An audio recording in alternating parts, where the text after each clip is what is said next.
Storm chaser Reed Timmer from Newton, Kansas, headed south toward my target area in Oklahoma later today, central Oklahoma, where an outflow and underneath a vertical and will lead to a brief tornado threat. Central western Oklahoma looks most likely. It does look like some towers are developing in an arc from northwestern Oklahoma through southern Kansas here. Wipe off that lens. And that's what I'm looking at right now. You can see one of these updraft bases starting to form with very early convection. It's a tropical air mass out here, very moist as well. That's why these cloud bases are so low.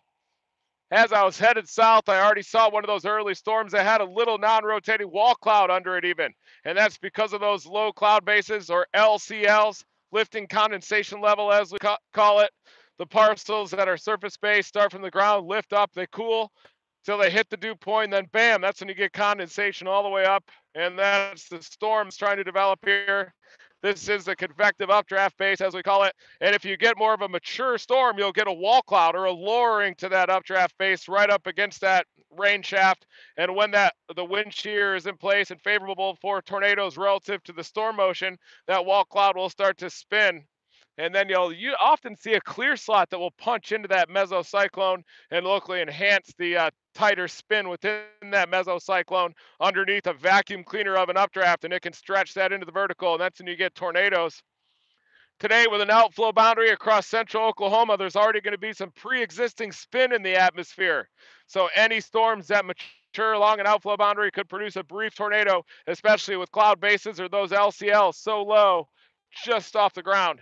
So my plan is to continue heading southbound on I-35 toward the Oklahoma City area and then set up right along that outflow boundary and wait for storms to mature. And I will be initially targeting the brief tornado threat with these storms, but also we'll be covering any flash flood potential that could develop with any of those rainfall rates of 3 inches over a 3-hour period or greater. That's when you can get the flash flooding here in the plains, especially as this rain continues to fall, saturating the water cycle a bit, but we're still in grave need of rainfall here across the southern plains. So all of this rain is good as long as it doesn't create life-threatening flash flood situations or even these tornadoes.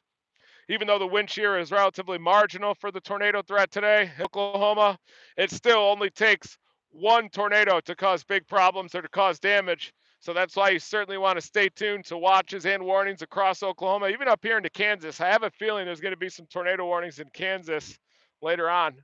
But here you can see some of this very early tropical-like convection that's developing with that blue sky behind it. That's the sign of a subtle elevated mix layer, dry air at the mid-levels of the atmosphere that are spinning in, which could locally enhance some of that instability. So I'm going to head south into Oklahoma, and here in a few hours, I think that storms will begin to develop. So if you're into severe weather and into live updates of severe weather, definitely subscribe to my channel as I chase down this weather. Or if you have DirecTV, be sure to watch AccuWeather as well. That's where I'll be providing my live coverage of this severe weather threat and flash floods on TV.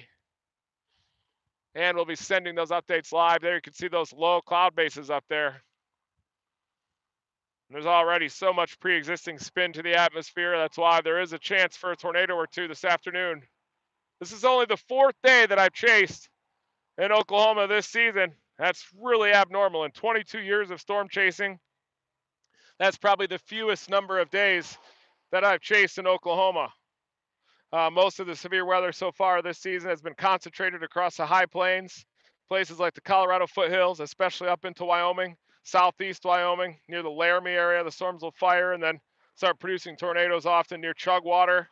Further north, I saw an EF3 near the Douglas, Wyoming area, and it looks like the high plains are going to be active again today with a slight risk across northeast Wyoming. And then tomorrow, once again in western Nebraska, with the hail, with a supercell, large hail, and a tornado threat up there as well. So stay tuned for live updates as the severe weather and flash flooding continues.